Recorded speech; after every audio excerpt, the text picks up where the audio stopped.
Real life Iron Man, risk taker, innovator and one of the most adventurous businessman, Elon Musk के बारे में आज हम बात करेंगे और इनकी लाइफ के कुछ पागलपन भरे किस्से आपके साथ शेयर करेंगे जो कि यकीनन आपका दिमाग हिला देंगे।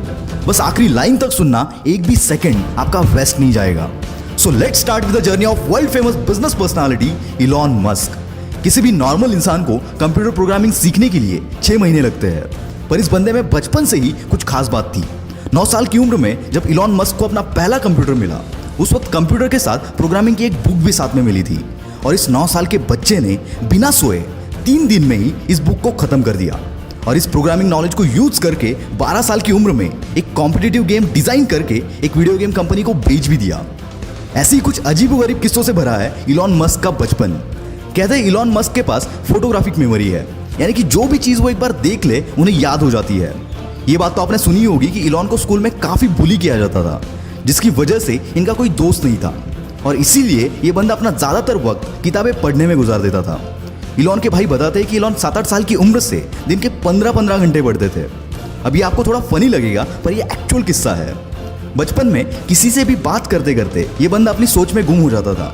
इसकी वजह से शुरुआत में इनके पेरेंट्स को लगा कि इलॉन ठीक से सुन नहीं पा रहे और इसीलिए इनके कान का ऑपरेशन भी करवाया गया, पर ऑपरेशन के बाद भी कुछ फर्क नहीं पड़ा।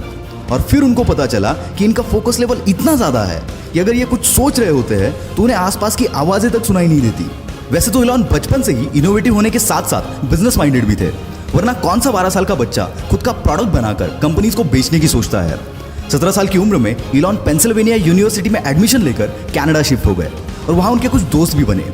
उनके क्लासमेट्स को वाइल्ड पार्टीज का बहुत शौक था, पर एज रेस्ट्रिक्शन के चलते वो पार्टीज को अटेंड नहीं कर पाते थे। इस पर इलॉन और उनके फ्रेंड ने मिलकर एक जुगाड़ लगाया। उन्होंने एक ऐसा घर रेंट पर कर लिया जहां पर वो वाइल्ड पार्टीज अरेंज कर सकते थे और पार्टी में पर पर्सन $5 की एंट्री फीस चार्ज करते थे। इससे इनकी पॉकेट मनी और रेंट दोनों निकल जाता था। कॉलेज खत्म होने के बाद 1994 में अपने भाई के साथ मिलकर इलॉन मस्क ने अपना पहला स्टार्टअप Zip2 लॉन्च कर दिया। Zip2 से लेकर SpaceX, टेस्ला और OpenAI तक जितने भी स्टार्टअप इलॉन मस्क ने स्टार्ट किए, उन हर एक में इनोवेशन इस बंदे का प्राइमरी और सबसे स्ट्रॉन्ग पिलर था। Zip2 में वो अलग अलग बिजनेसेस के मैप्स और उनकी इंफॉर्मेशन Zip2 के वेबसाइट पर प्रोवाइड करते थे, जिससे बिजनेस ओनर्स को नेटवर्किंग में हेल्प मिलती थी। और इलॉन का ये बिजनेस चला। केवल 5 साल में इलॉन ने ये कंपनी $307 मिलियन के वैल्यूएशन के साथ कॉम्पैक्ट को बेच दी और इसमें इलॉन का शेयर $22 मिलियन का था। अब इलॉन मस्क एक मल्टी मिलियनर बन चुके थे। उनके पास अब एक बड़ा सा अपार्टमेंट, एक प्लेन और एक मैकलारन F1 स्पोर्ट्स कार भी थी। ऐसे एक दिन इलॉन बैंक गए हुए थे। वहां उन्होंने देखा कि लंबी लंबी लाइनें लगी हुई थी और यही जन्म हुआ X.com का। इलॉन की यह कंपनी ऑनलाइन ट्रांजैक्शन केवल एक ईमेल के थ्रू प्रोवाइड करती थी। शुरुआत में तो लोग भरोसा करने के लिए कतराते थे, पर बाद में रैपिडली इनकी अच्छी खासी ग्रोथ हुई और आगे चलकर X.com पेपाल बनी। 2002 में eBay ने पेपाल को $1.5 बिलियन के वैल्यूएशन के साथ खरीद लिया। इसमें इलॉन मस्क सबसे हाईएस्ट यानी कि 11.7% के स्टेक होल्डर थे। उसके बदले उन्हें $165 मिलियन मिले और पेपाल के इसी डील के बाद जन्म हुआ पेपाल माफिया का। मतलब ये कि इसमें जितने भी शेयर होल्डर्स थे, उन्होंने पेपाल बेचने के बाद खुद की बड़ी बड़ी कंपनीज बनाई, जिसमें यूट्यूब, लिंक्डइन, SpaceX, टेस्ला, कीवा जैसे बड़े बड़े ब्रांड शामिल है।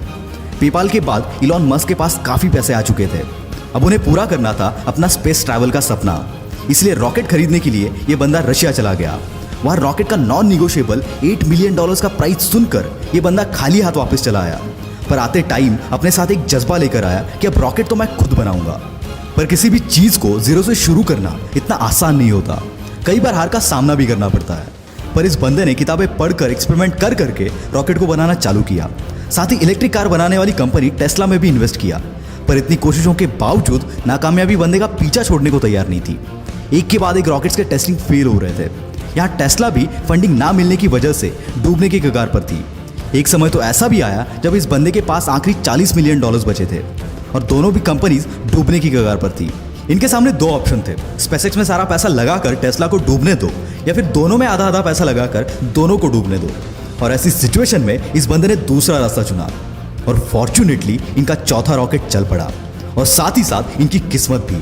SpaceX की कामयाबी देखकर नासा ने इनको $1.5 बिलियन का कॉन्ट्रैक्ट दिया, जिसने इनकी डूबती नैया पार करा दी।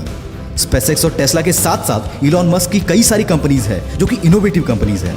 जिसमें द बोरिंग कंपनी जो कि ट्रैफिक कम करने के लिए कई सारी जगहों पर वर्ल्ड क्लास टनल बना रही है। हाइपरलूप 1 जो कि एक नए तरीके का ग्राउंड ट्रांसपोर्ट है, जिसके जरिए हम 700 माइल्स का डिस्टेंस 1 घंटे में कवर कर सकते हैं। न्यूरालिंक जो कि एक अपाहिज इंसानों के लिए ब्रेन मशीन तैयार कर रही है, इसके चलते वो नॉर्मल इंसानों जैसे सारी चीजें कर पाएंगे। ओपन एआई ये कंपनी आर्टिफिशियल इंटेलिजेंस पर रिसर्च कर रही है।